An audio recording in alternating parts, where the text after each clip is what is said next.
Jesus, amém? Hoje nós vamos meditar, irmãos, em Mateus capítulo 21. Vamos ler do 28 ao 32. Mateus 21, do 28 ao 32. Diz assim a palavra de Deus, irmãos. Mas que vos parece? Um homem tinha 2 filhos, e dirigindo-se ao primeiro disse: Filho, vai trabalhar hoje na minha vinha. Ele, porém, respondendo, disse: Não quero. Mas depois, arrependendo-se, foi. E dirigindo-se ao segundo, falou-lhe de igual modo. E respondendo ele, disse: Eu vou, Senhor. E não foi. Qual dos 2 fez a vontade do Pai? Disseram-lhe eles: O primeiro. Disse-lhe Jesus: Em verdade vos digo que os publicanos e as meretrizes entram adiante de vós no reino de Deus. Porque veio João a vós no caminho da justiça e não o crestes, mas os publicanos e as meretrizes o creram. Mas vós, porém, vendo isto, nem depois vos arrependestes para o crer. Amém? Podem se sentar. Podem sentar. Há mais ou menos um mês e meio, quase 2 meses, eu estava em um restaurante com alguns familiares e já na saída do restaurante, né, eu ouvi uma pergunta feita por uma adolescente, irmãos. Deve ter 14 ou 15 anos. Ela está se preparando para fazer a crisma na Igreja Católica.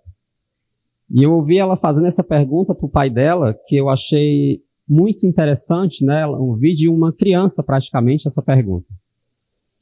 E a pergunta que ela fez para o pai dela, sobre um conteúdo que ela estava tendo, provavelmente nas aulas dela, era: por que parecia que as pessoas serviam a Deus só por medo? Né? Eu achei aquilo uma pergunta bem forte para uma criança, né, de 14, 15 anos. E como eu já tinha me despedido de todo mundo, irmãos, eu fiquei com vergonha de ficar ouvindo, né? Eu fiquei com vergonha de ficar ouvindo ali a resposta, mas eu fiquei meditando naquela pergunta.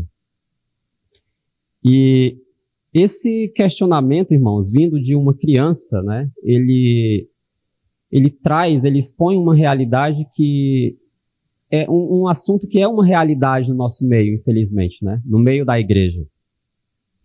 Uma coisa que até uma criança consegue ver, que tem muitas pessoas, muitos de nós, que dizemos servir a Deus, que frequentamos a igreja, mas que a gente encara a nossa fé como uma obrigação. Algo que a gente tem que fazer para Deus, porque a gente tem que agradar a Deus, somos obrigados a fazer aquilo para Ele. E não algo que a gente faz por amor, por obediência, porque a gente compreendeu verdadeiramente o amor que nós recebemos primeiro, e por isso nós queremos servir a esse Deus. E nesse texto que nós acabamos de ler, Jesus, ele traz essa parábola dos 2 filhos, né? Ele traz esse texto para repreender, para exortar aqueles líderes religiosos, os fariseus, os escribas, líderes religiosos e escribas, que vinham ali pegando no pé dele, né? De tudo que ele fazia. Aqueles homens que eles sabiam qual que era a vontade de Deus, sabiam o que a palavra de Deus ensinava.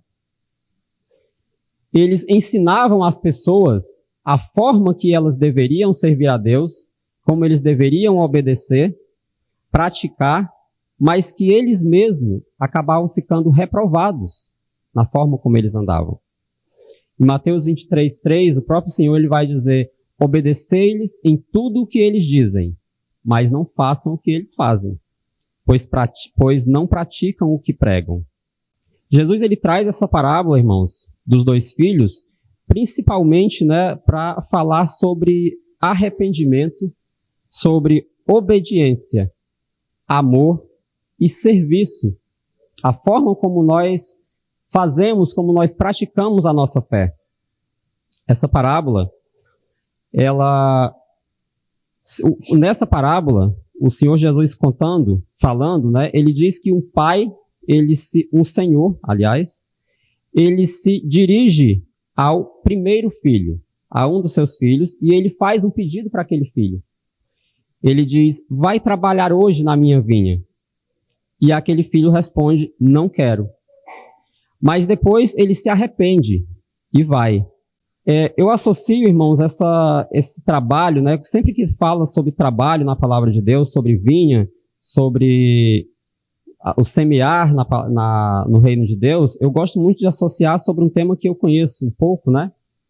Que é o trabalho na agricultura, o trabalho na roça, que é uma coisa que eu vivi. E o trabalho na roça, irmãos, ele é um trabalho que ele não é fácil, ele é um trabalho duro, ele é um trabalho demorado, porque você tem um bom tempo de preparação da terra para depois você plantar, depois você ainda tem que continuar cuidando daquelas coisas que você plantou, e só depois vem os frutos. Como Jesus, irmãos, ele ensinava, a forma como ele ensinava aquelas pessoas, ele gostava de trazer esses exemplos práticos da vida que aquelas pessoas iriam conhecer, né, algum exemplo que eles iriam conhecer. Mas Jesus, ele não falava simplesmente acerca do cotidiano daquelas pessoas, porque o que ele pregava era o reino de Deus. Então ele fazia uma associação para que eles pudessem compreender melhor do que ele estava falando. Mas o que ele estava ensinando, na verdade, era sobre o reino de Deus. Essa vinha aqui que ele fala não é sobre o meu trabalho diário em si. Não é sobre o meu trabalho na roça, o meu trabalho no restaurante, ou seja, qual for o meu trabalho. Ela é sobre o trabalho na vinha do Senhor. Os filhos que o Senhor pede para ir ao trabalho somos cada um de nós, todos os dias.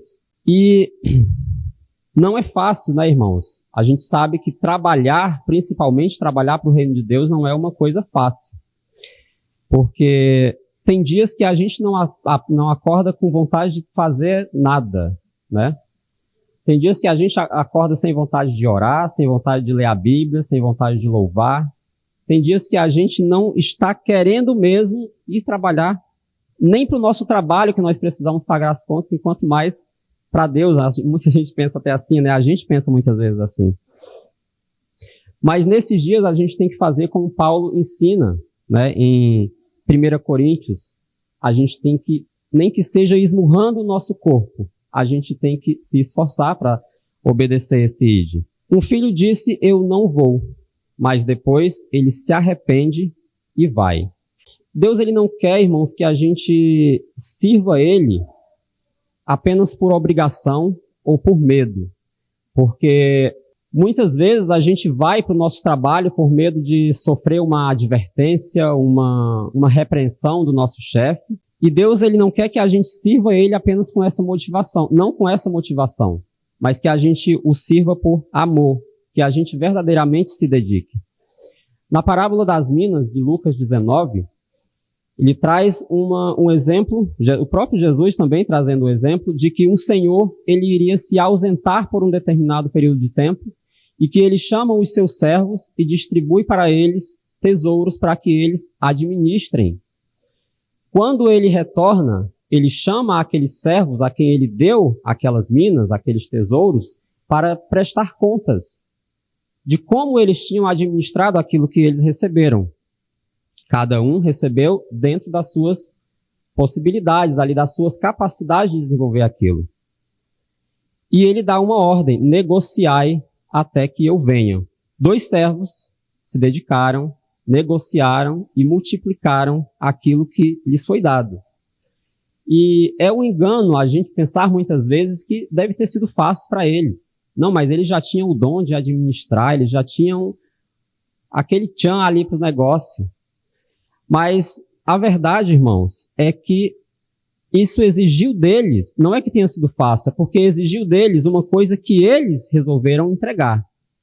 Dedicação, exigiu deles trabalho duro, exigiu deles, irmãos, obediência naquela ordem que eles tinham recebido. Tiveram sim dias difíceis, porque mesmo sendo servos que decidem obedecer, a gente sabe que não existe super crente, não existe aquela pessoa que está ali quase que flutuando como que Deus estivesse levando ela no colo. Mesmo as pessoas que estão em obediência a Deus, elas têm dias terríveis. Nós vemos isso na palavra de Deus. Os apóstolos, nós vemos isso em vários servos de Deus durante toda a história. Mas teve um servo, irmãos, que ele recebeu aquela mina, aquele tesouro, e ele enterrou aquela mina. Por medo. É isso que o texto vai falar no final da parábola, que ele teve medo de quando o senhor dele voltasse, ele não tivesse conseguido, ele tivesse talvez perdido aquela mina, ou ele não tivesse administrado da forma que era esperada. Essa condição, irmãos, é a forma que muitos de nós podemos estar nos encontrando nesse momento. A gente recebeu um tesouro muito grande, que é o de ensinar, de propagar a palavra de Deus, e que nós muitas vezes temos medo de falar para as pessoas porque nós achamos que não estamos falando bonito, que não estamos usando as palavras que vão convencer as pessoas e que realmente não somos nós que vamos convencer, de que nós não podemos estar passando vergonha da forma que nos expressamos. Mas o Senhor o Senhor simplesmente nos manda: compartilhem, ensinem, façam propagar essa palavra que eu entreguei a vocês. Para que nós possamos servir, irmãos, de uma forma que seja mais agradável diante de Deus, a gente precisa primeiramente se sujeitar à vontade de Deus. A gente precisa ter um entendimento correto de qual que é a vontade de Deus para a nossa vida. E isso não é cultivado da noite para o dia, né? Como o trabalho na agricultura, ele exige o quê? Prática. Ele exige que você se dedique, ele exige esforço, obediência. Não por medo ou por palavras vazias, porque um discurso bonito qualquer um pode fazer. Uma obediência prática verdadeiramente é difícil. Tiago 1:22 vai falar: sejam praticantes da palavra e não apenas ouvintes, enganando-se a si mesmos. Não basta eu ouvir o que precisa ser feito. Não basta apenas eu falar. Eu preciso viver. Eu preciso obedecer. Mas tem mais um ensinamento, irmãos, que vem aqui nessa parábola que Jesus traz sobre o primeiro filho. Ele traz o ensinamento sobre arrependimento. Porque esse primeiro filho, irmãos, assim que o pai pede para ele ir, ele já responde: eu não vou. Eu não estou com coragem, eu não estou com vontade. Hoje não. Mas que logo depois ele se arrepende e ele obedece. Obedecer, irmãos, embora seja a decisão mais sensata, a decisão mais sábia, se você calcular, se você pesar ali com as outras decisões, ela é a mais sábia, ela é a mais sensata. Mas nem sempre é a que a gente toma. Nem sempre é a decisão que a maioria de nós toma, porque para a gente obedecer exige o quê? Renúncia, esforço. Exige de nós reverência a Deus, compromisso com aquilo que a gente está assumindo, dedicação e que a gente tenha constância. Porque não adianta eu ir para a minha roça, para a minha lavoura, um dia e depois eu passar um mês sem ir, quando eu for já vai estar cheio de matos, os espinhos já vão ter tomado tudo. Então é necessário constância, que você faça aquilo todo dia, nem que seja, como a gente fala, nem que você capine uma fileira de milho ou de feijão. Da mesma forma na palavra de Deus. Nem que eu só leia um pequeno versículo, ou uma pequena parábola, ou a metade de uma página, mas eu preciso aprender um pouco a cada dia. O segundo filho da parábola, irmãos, é aquele em que o pai fala: vai trabalhar hoje na minha vinha. E ele diz: tá bom, eu vou. Mas e que ele não vai, irmãos. É quando a gente fala bonito, a gente promete, a gente aparenta ter reverência ali no momento, mas e que a gente, na verdade, não obedece. Mateus 15:8, o Senhor Jesus ele fala: este povo honra-me com os lábios, mas o seu coração está longe de mim. E em Lucas 6:46, por que me chamais Senhor, Senhor, e não fazeis o que eu mando? A nossa vida, irmãos, é quem vai falar por nós, as nossas atitudes, ela que vai mostrar se temos fé verdadeiramente ou se estamos apenas nos enganando. Porque a gente viver dessa forma, sem compromisso com Deus, na verdade é um engano, a gente está apenas se enganando. Eu estou indo para a igreja todo domingo, eu estou lendo a minha palavra de vez em quando, eu estou vendo uma pregação na internet, eu estou ouvindo uns louvores, mas aquilo ali é uma coisa vazia, que você não dedica tempo, você não dedica oração, você não pede discernimento a Deus, você está apenas se enganando. E é preciso, irmãos, a gente enfatizar aqui que nós não vamos ser salvos pelas nossas obras. A palavra de Deus, ela nos ensina, Efésios 2, 8 e 9, que nós não somos salvos pelas nossas obras. É apenas através da graça, pela fé em Jesus. Mas é necessário ter obras, irmãos, porque as obras são elas que evidenciam que verdadeiramente houve transformação em nossas vidas. E servir por medo não vai trazer essa transformação. E nós necessitamos demais, irmãos, de transformação em nossas vidas a todo momento. Crescermos na graça, vivermos nos arrependendo sempre, sim, porque nós somos pessoas falhas, e termos o nosso entendimento renovado, através da leitura da palavra, através da oração, comunhão com Deus. João 4, 23 e 24, a palavra de Deus fala: o Pai procura adoradores que o adorem em espírito e em verdade. 1 João 4, 18, o amor lança fora o medo. E em Deuteronômio 10, 12, agora, pois, ó Israel, que é que o Senhor teu Deus pede de ti, senão que temas o Senhor teu Deus, que andes em todos os seus caminhos e o ames e sirvas ao Senhor teu Deus com todo o teu coração e com toda a tua alma. Embora possa parecer que a gente está falando da mesma coisa quando a gente fala em medo e em temor de Deus, são coisas diferentes. O temor a Deus, irmãos, ele está relacionado ao respeito, à honra, à reverência que nós temos pela divindade de Deus, por sua santidade. Já o medo é um sentimento terrível, irmãos, um sentimento de medo, de angústia, medo do castigo que ele pode nos dar se nós não fizermos aquilo que ele espera de nós.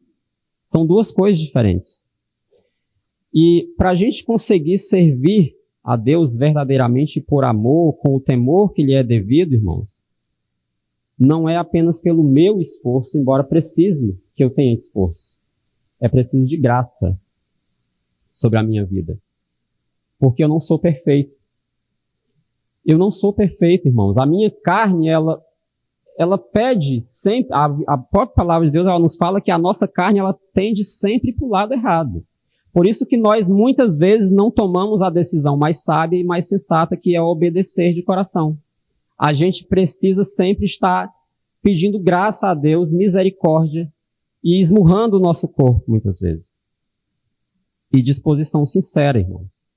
Nós temos muitos exemplos na palavra de Deus de servos, não apenas esse aqui da parábola, esse filho da parábola, mas de servos de Deus que também disseram um não para Deus. Pedro, ele negou a Jesus, irmãos, mas depois ele se arrependeu. E a palavra nos mostra a forma como Pedro serviu a Deus. De forma que ele se entregou, ele teve uma entrega total, irmãos, a ponto de ele morrer pregando a Cristo, ao invés de negar aquilo que ele cria, a fé em Cristo, a salvação que só vinha através de Cristo. Ele preferiu morrer do que negar a isso. O próprio apóstolo Paulo também, no início, a palavra mostra que ele perseguia a igreja. Paulo fazia aquilo por zelo. Ele provavelmente achava que o que ele estava fazendo fosse uma coisa correta, mas ele não tinha o entendimento real de o que Deus esperava verdadeiramente que ele fizesse. E a entrega de Paulo foi total também, irmãos. Servir por amor, o que a gente pode falar sobre Jesus, né? Quem mais serviu por amor do que Jesus? Obedeceu o Pai até a morte, motivado pelo amor. Por nós, pecadores, perdidos, não porque a gente fosse bonzinho, irmãos. Estávamos condenados à ira, ao inferno, por nossos delitos e pecados. Mas para que pudéssemos ser salvos através dele, crendo na fé salvadora dele, foi que ele veio e serviu por amor, para que nós pudéssemos ser salvos da ira de Deus. A gente precisa, irmãos, examinar a cada dia qual que é a nossa motivação de nós estarmos servindo a Deus. Será que eu estou servindo por medo, por pressão, porque eu quero me enturmar com a igreja, porque eu quero ter um vínculo social com alguém, ou porque eu realmente amo? Não basta apenas eu dizer eu vou. É preciso eu obedecer. É preciso eu cumprir aquilo que eu disse que ia fazer. O Salmo 100, versículo 2, a palavra de Deus fala: servi ao Senhor com alegria, apresentai-vos diante dele com cântico. A gente precisa cultivar, irmãos, uma relação de intimidade com Deus. Em um casamento, a gente costuma... Quem é casado sabe que no início tem aquela paixão, a gente sente uma paixão grande, mas o verdadeiro amor ele vai se desenvolvendo, irmãos, a forma como você vai convivendo com a pessoa, que não é fácil, que vão ter brigas, que vão ter desentendimentos. E como vão, né, irmãos? São duas pessoas diferentes, são duas pessoas imperfeitas. A nossa relação com Deus, ela também só vai se desenvolver na medida que nós vamos adquirindo essa intimidade com Deus, que nós vamos cultivando essa intimidade com Deus. E mesmo assim, a nossa relação com Deus, ela não é perfeita. Porque Ele é perfeito, nós não. Nós não somos perfeitos. Cedo ou tarde, a gente vai falhar, a gente vai pecar. Erramos até tentando acertar, irmãos. Até tentando fazer a coisa certa para Deus, a gente erra. Mas o Espírito Santo, ele está ali para nos exortar, para dizer: ei, arrependa-se. Faça o que é certo, tome a decisão correta, volte a ter alegria comigo. Volte para o caminho certo. Salmo 51, 17, a palavra de Deus fala: os sacrifícios para Deus são o espírito quebrantado. A um coração quebrantado e contrito não desprezarás, ó Deus. A gente não pode deixar, irmãos, que orar, que vir à igreja, que cantar louvores, que ler a palavra, venha deixar de ser um ato de amor e virar uma mera obrigação. É interessante a gente pensar como a palavra de Deus está relacionada a tudo em que a gente vê na nossa vida. Muitas dos casamentos nas tramas de novela que a gente já viu, e até filmes mesmo, eles são desenvolvidos em cima de, normalmente, alguém interessado em ter vantagem em cima de outra pessoa, né? Essa é a narrativa que tem nesse filmes e novelas. Que uma pessoa ela se aproxima da outra apenas para ela obter alguma vantagem para si. Não pelo que a outra pessoa é de verdade. E aquilo acaba se tornando um relacionamento frágil porque depende de circunstâncias. Depende de condições, de interesses próprios. A Bíblia, ela compara, irmãos, a nossa comunhão com Deus também é um casamento. Tanto que a própria igreja ela é chamada de a noiva de Cristo. E as promessas feitas no casamento, quem já é casado deve saber muito bem, né? Eu prometo ser fiel, eu prometo te amar, cuidar, na saúde e na doença, na alegria e na tristeza, na riqueza e na pobreza. Quando a gente vê normalmente essas promessas sendo feitas na novela ou no filme, a gente sabe que ela vai ser quebrada rapidinho. Porque depois dessas promessas, irmãos, aí é que vem a convivência dos dois, né? Vem ali o dia a dia, um junto do outro. E muitos esquecem tão rápido essas promessas feitas, quando surgem logo as primeiras dificuldades. Muitos casamentos já são realizados, parece que esperando que aquilo aconteça não de forma tão demorada, né? Temos acordos pré-nupciais feitos, parece que um já está quase torcendo para que o outro realmente não honre com a sua palavra. E a gente precisa se aproximar de Deus, irmão, desenvolver a nossa relação com Deus, não baseado nessa forma que a gente vê nas novelas e nos filmes. Pensando no que Deus pode me proporcionar, o que Deus pode fazer na minha vida, o que eu quero que Deus faça na minha vida para eu ter uma vantagem. Porque se eu for servir a Deus dessa forma, irmão, pensando já dessa forma, construído na base do interesse, a nossa fé, ela vai se abalar na primeira dificuldade, porque vão vir muitas dificuldades. E se eu não tiver uma fé firme, eu não vou conseguir permanecer. A gente não pode servir a Deus só por medo, irmão, de evitar o juízo também, medo de punição, porque se eu não fizer, Deus vai me mandar para o inferno, porque se eu não fizer, Deus não vai me abençoar. Dessa forma, a gente jamais vai experimentar o que é a alegria da presença de Deus, porque nós vamos estar ali diante dele apenas por medo, por obrigação, e não para realmente sentir o Espírito Santo ali conosco. Quem serve por medo se cansa, quem serve por medo se renova. Essa frase, ela é atribuída a Martim Lutero. Eu peguei essa frase na internet e eu achei ela muito interessante, irmãos, porque realmente quando você serve por medo, quando você serve a Deus por obrigação, em um certo momento ali você vai estar cansado. Aquilo ali já deu, né? Já deu, não quero mais. Quando você decide servir por amor, você é renovado cada vez que você tem ali que você está na presença de Deus, que você aprende mais de Deus. A sua fé ela vai se renovando. O nosso ano está apenas começando, irmãos. Estamos apenas na segunda semana. O primeiro mês, que é o mês em que a gente costuma fazer as promessas para todo o ano, né? Que a gente normalmente quebra a maioria, né? E que nesse ano, irmão, nesse começo de ano logo, a gente possa refletir sobre isso, sobre a forma que nós temos servido a Deus. Qual que é a nossa motivação?